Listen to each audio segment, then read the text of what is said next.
This channel does not promote any violent, harmful, or illegal activities. All content provided by this channel is meant for an educational purpose only. Hello India, welcome to news super. আপনাদের প্রত্যেকের সঙ্গে আমি তানিয়া। ইতিমধ্যেই আমার পাশে যে মানুষটাকে পেয়ে গিয়েছি, আপনারা হয়তো ভাবছেন যে রাজু সাহানি আবার শিরোনামে, একদমই তাই, রাজু সাহানি আবার শিরোনামে চলেই আসলো। রাজুদা, প্রথমেই অনেক অনেক শুভেচ্ছা বার্তা নিউজ সুপারের পক্ষ থেকে এবং welcome to news super. Thank you and thank you to your viewers also. আমি সবাইকে অভিনন্দন জানাই। আপনি এসছেন, এটার বিষয়ে এবার চর্চা করব আমরা। অবশ্যই এটা আপনি শুরু করতে পারেন। আপনার যা প্রশ্ন আছে সে সবকটারই উত্তর দেব আমি, বলতে পারেন আপনি। রাজুদা, প্রথমেই যে বিষয়টা অবগত করতে চাই আমরা জনগণকে, যে রাজু সাহানি একদা চেয়ারপারসন, চেয়ারম্যান তথা অ্যাডমিনিস্ট্রেটর, সেই রাজু সাহানিকে আমরা দেখেছিলাম, আমরা নিজেরাও কভার করেছিলাম, যেখানে মেয়র ফিরহাদ হাকিম তিনি এসে ভূয়সী প্রশংসা করেছিলেন। সেই রাজু সাহানির হঠাৎ করে এই ইলেকশনের মধ্যে রং বদল না দল বদল, এটা কোন আখ্যা দেওয়া যেতে পারে, এটা যদি আপনি বলেন।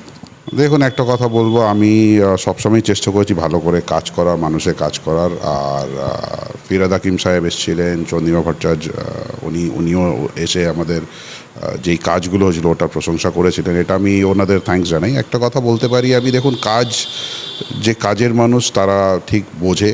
আর যেই অ্যাপটা তৈরি করা হয়েছিল বাংলার গর্ব, আমরা অ্যাপটা তৈরি করেছি হারিশা মিউনিসিপ্যালিটিতে, সেটা ফার্স্ট টাইম ইন ইন্ডিয়া যে কোনো মিউনিসিপ্যালিটি কোনো 48 আওয়ার্সের মধ্যে যে কোনো প্রবলেম সলভ করছিল, যেটা আমরা ইমিডিয়েটলি এসকেলেট করে আমরা চেয়ারম্যান ডেস্কে পাঠিয়ে ওটা আমরা 48 আওয়ার্সের মধ্যে সলভ করতাম আমরা। তো যাই হোক, সেটা কোনো কারণে ওটা বন্ধ করে দেওয়া হয়েছে। সো সেটা একটা মানুষের জন্য খুব ভালো পরিষেবা ছিল, যেটা খুব ভালো আজকের যুগের জন্য, টেকনোলজি যুগের জন্য এটা খুব ভালো কাজ করছিল। তারপরে হলো আমি অ্যাজ আ ট্রেনার আমাকে অ্যাপয়েন্ট করা হয়েছিল, আমাকে অ্যাজ আ ট্রেনার ইনভাইট করা হয়েছিল ফ্রম সুডা টু ট্রেন 128টা মিউনিসিপ্যালিটিকে আমি ট্রেনিং দিতাম রিগার্ডিং সলিড ওয়েস্ট ম্যানেজমেন্ট। তো এই কাজগুলো ছিল অবভিয়াসলি। তারপরে হালিশহর মডেল হয়েছিল, অ্যান্ড একটা কথা বলতে পারি, সেই মডেল কনসেপ্টের উপরেই সব মিউনিসিপ্যালিটিতে অ্যাপ্লিকেবল হয়েছিল, সেটা কিন্তু হালিশহর পৌরসভাই করতে পেরেছিল। রাজুদা, আরেকটা বিষয় যেটা উল্লেখিত হচ্ছে, কদিনের মধ্যে চর্চিত বিষয় হয়ে পড়েছে, এক শ্রেণীর মানুষ বলছে নিজেকে বাঁচানোর চেষ্টা, আবার অপর শ্রেণীর মানুষ মনে করছে যে না, রাজুকে কোণঠাসা করা হয়েছিল। আমরা বলবো না এ দল বদল হয়েছে, আমরা জানতে চাই এবং সাধারণ মানুষকে অবগত করতে চাই কেন এই মত, এই সিদ্ধান্ত উপনীত হতে হলো রাজু সাহানিকে। দেখুন, একটা কথা বলবো, অনেকেই একটা প্রচার করে যে কোনো কেস থাকলে বা সিবিআই ইডি এরকম কেস থাকলে বিজেপিতে গিয়ে অ্যাজ এ ওয়াশিং মেশিনের মতন পরিষ্কার হয়ে যায়। তো আমি একটা কথা বলতে পারি, যদি সেটাই হতো তাহলে রাজু সাহানি 2022-এই চলে যেত, আর নাহলে 2023-এই চলে যেত। কিন্তু রাজু সাহানি যায়নি, দলের হয়ে ছিল, দলের হয়ে কাজ করেছে। হ্যাঁ, কোণঠাসা অবশ্যই করা হয়েছে। একটা টাইমের পর মানুষ কতদিন জিনিসটাকে সহ্য করবে বা অপমান হবে। তো এর জন্য আমাকে বাধ্য হয়ে লাস্টে একটা ডিসিশন নিতে হলো। কেন কি, আমি আপনারা দেখেছেন, আপনারা লোকাল থাকেন, আপনারাও খুব ভালো করে জানেন, আমি চেষ্টা করেছি মানুষের কাজ করা সবসময়। আর আমরা পৌরসভায় এরকম একটা এনভায়রনমেন্ট বানিয়েছিলাম যে মানুষের কাজটা যাতে, আমরা পরিষেবাটা যাতে ভালো করে দিতে পারি, কোনো মানুষ যাতে প্রবলেম নিয়ে আসলে যাতে সলভ হয়ে একটা হাসি মুখে যাতে ফিরে যেতে পারে পৌরসভা থেকে, এটা আমরা একটা চেষ্টা করেছিলাম। সেই সিস্টেমেই আমরা পৌরসভাটাকে চালাতাম, যাতে এই পরিষেবাগুলো যাতে মানুষ পায়, কারণ এটা ওদের অধিকার। আমি যদি ওই চেয়ারে ছিলাম, সেটা আমার কর্তব্য ছিল, সেটা আমার ডিউটি কি ওনাদের প্রবলেমটা সলভ করা। তো আমি নিজের তরফ থেকে আমি 200% দিয়েছি যে কাজ করে যাতে মানুষ যাতে পরিষেবাটা পায়, এটাই আমার চেষ্টা থাকে। মানুষ আজকেও আমার দরজায় যদি কেউ আসে বা কোনো কাজ নিয়ে আসে, আমি যতটা পারি আমার ক্ষমতা হিসাবে আমি নিজেই চেষ্টা করি যাতে ওই কাজটা করি। রাজু সাহানি এখনও তো তৃণমূল দলেরই কাউন্সিলর। হ্যাঁ, আমি কাউন্সিলর আছি। আমি কাউন্সিলর রিজাইন করিনি, আমি পার্টি থেকে রিজাইন করেছি। কাউন্সিলর রিজাইন করার কোনো হয় না, কেন কি as per the law councillor resign করার ওটা it is your own choice. Because obviously আমার ওয়ার্ডের লোকরা কেন বঞ্চিত হবে, তো ওয়ার্ডের যা সার্টিফিকেট এগুলো দেওয়া থাকে ওদের যাতে সমস্যা না হয়, তো আমি অ্যাজ আ কাউন্সিলর আছি এখনও কোনো পরিষেবা যেটা আমার তরফ থেকে করার ওটা আমি অবশ্যই সার্ভিসটা দেবো।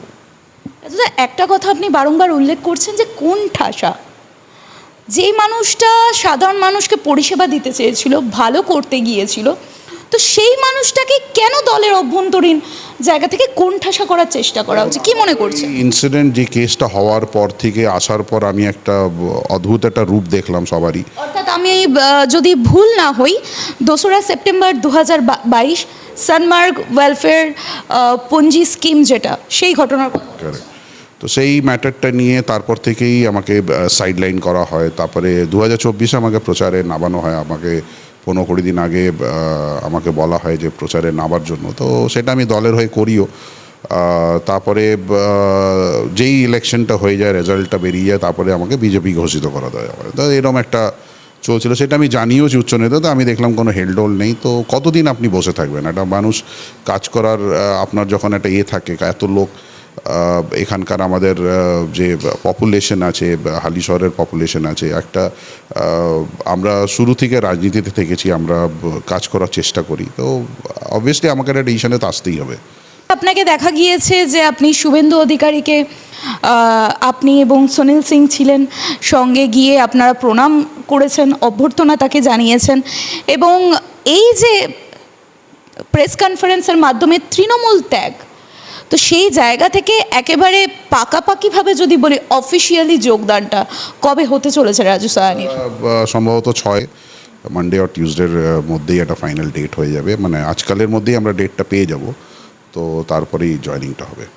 জয়েনিং করার পর ইতিমধ্যে এই যে একটা ইলেকশন ভোট চলছে, বলতে গেলে ভোটের বাদ্যি বেজেই গিয়েছে, তো সেইখানে দাঁড়িয়ে রাজু সাহানির ভোট প্রচারটা সাধারণ মানুষের মধ্যে কি মনে হচ্ছে?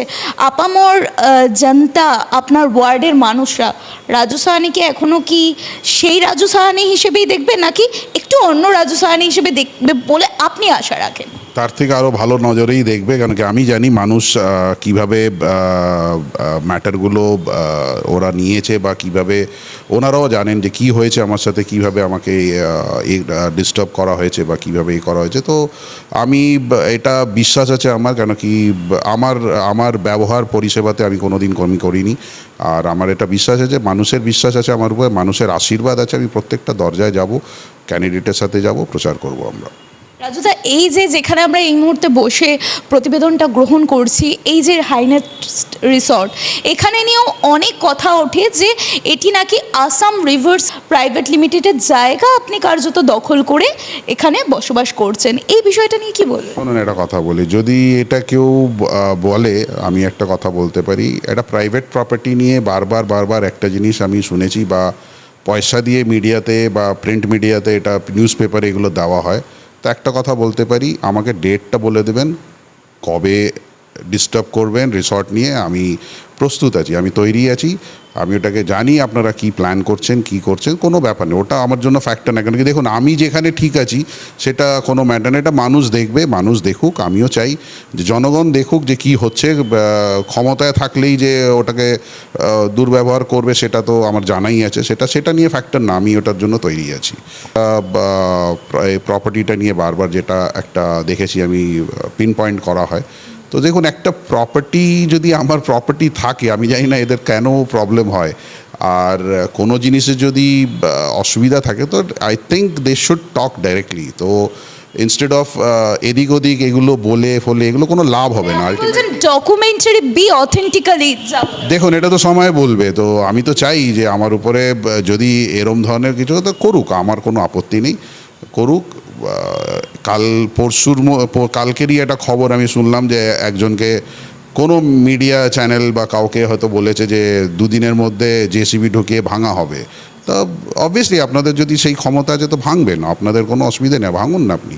আমি তো চাই জনগণ দেখুক, আর আপনি ভাঙবেন যদি আপনার ক্ষমতায় আছেন, আপনারা রুলিং পার্টি, আপনাদের ক্ষমতা আছে, আপনি ভাঙতেই পারেন, কোনো অসুবিধা নেই। সেটা নিয়ে ফ্যাক্টর না, গায়ের জোরে সব কিছু হয় না। তো একটা জিনিস মাথায় রাখতে হবে, আমি এই প্রপার্টির মধ্যে 2000 সাল থেকে আছি, এটা 26 বছর রানিং। তো আর কে কি বললো না বললো, কি পেপার আছে না পেপার আছে সেটা তো আমি জানি। আমার ব্যক্তিগত প্রপার্টি, এটা দুনিয়া ধরে ওটার হিসাব দিতে পারবে, সেটা তো আমি বুঝবো।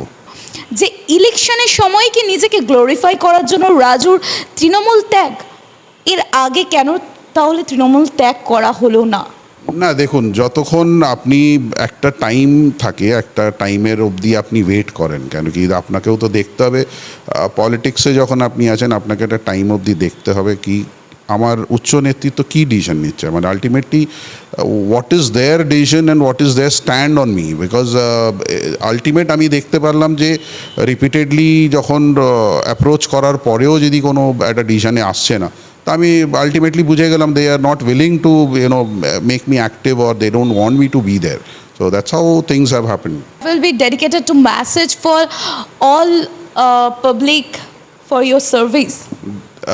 আমি একটাই কথা বলতে পারি, এখানকার যে জনগণ আছে, এখানকার বীজপুরের মানুষ আছে, আমি একটা কথা বলতে পারি, আমাদের পরিবারকে এরম কেউ নেই চেনে না এখানে, কম বেশি সবাই জানে, আমার বাবাকেও চিনতেন।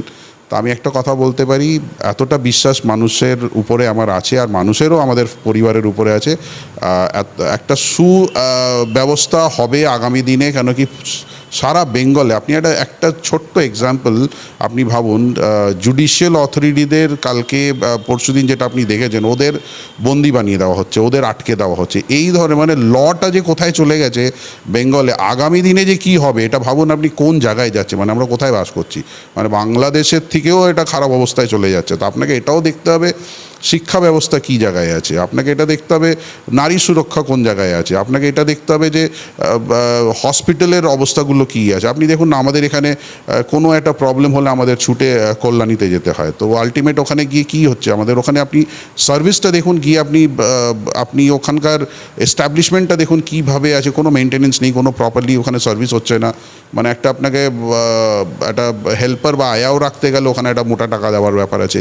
আপনি হালিশহর পৌরসভায় যান, এখানে বেড চার্জেস দেখুন কত হাই। আপনি এটাকে গভর্নমেন্ট বলবেন, ইনস্টিটিউশন বলবেন, গভর্নমেন্ট হসপিটাল বলবেন, না আপনি ওটাকে প্রাইভেট বলবেন। এখানেই শুনছি নাকি এক একটা এরম কেস আছে যেখানে 22,000 টাকা বিল হয়েছে, তার মধ্যে 15,000 টাকা বেড চার্জ, সেটা আমাদের হালিশহর মিউনিসিপ্যালিটি। তো আপনি কীভাবে জাস্টিফাই করবেন এটাকে? তা আমাদের লোকাল মানুষরা কোথায় যাবে? সাধারণ মানুষের পরিষেবা এবং সাধারণ মানুষের উন্নয়ন, ঘরের ছেলেই বলেই নিজেকে দাবি করছেন রাজু সাহানি। আপকামিং কি হতে চলেছে সেদিকেও নজর রাখবো আমরা, গ্রাউন্ড জিরোয় থাকছি আমরা। ততক্ষণ চোখ রাখুন নিউজ সুপারের পর্দায়। হালিশহর থেকে ক্যামেরা পার্সনের সঙ্গে আমি তানিয়া, আপনারা দেখছেন নিউজ সুপার, সব খবর সবার খবর। ধন্যবাদ।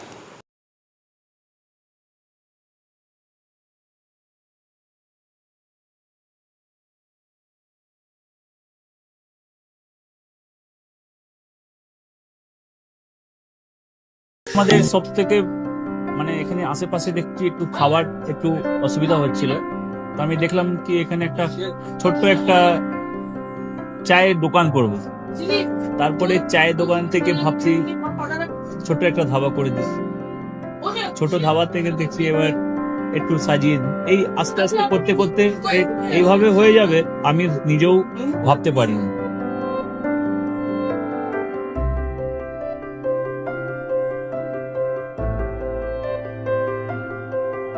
ব্যবহারের জন্য আমাদের এখানে কার পার্কিং থেকে নিয়ে গেস্ট খাবার থেকে নিয়ে বাড়ি, এরকম কিছু ব্যাপার যদি থাকে তো মানুষকে বাড়িতে আমরা সার্ভিস দিতে পারবো, এইভাবেও আমরা চেষ্টা করব।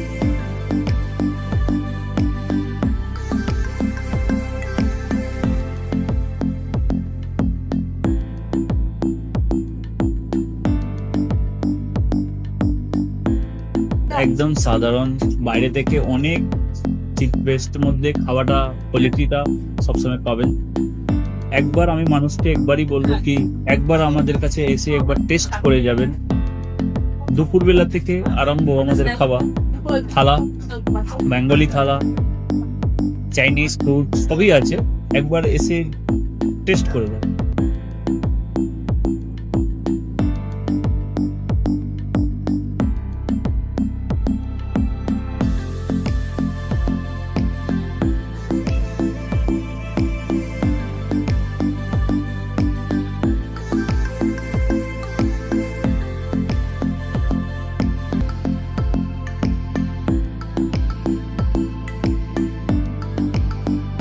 আপনার চ্যানেলের মাধ্যমে বলি একবার আসুন কেশরী ধাবাতে দেখে নিন।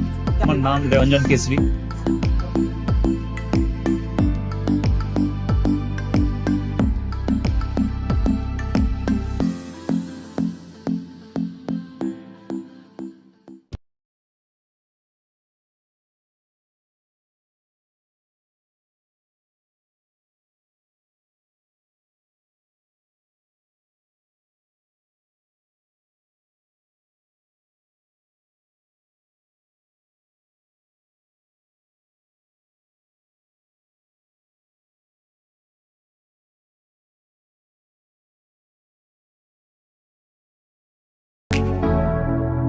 Keshari light house, Keshari light house এবং কেশরী লাইট হাউস নিজেদের রান্নাঘরকে আরো অত্যাধুনিকভাবে সাজাতে সমস্ত কিছু পেতে চলে আসুন নৈহাটি গৌরীপুর চৌমাথা বাজার কেশরী লাইট হাউস।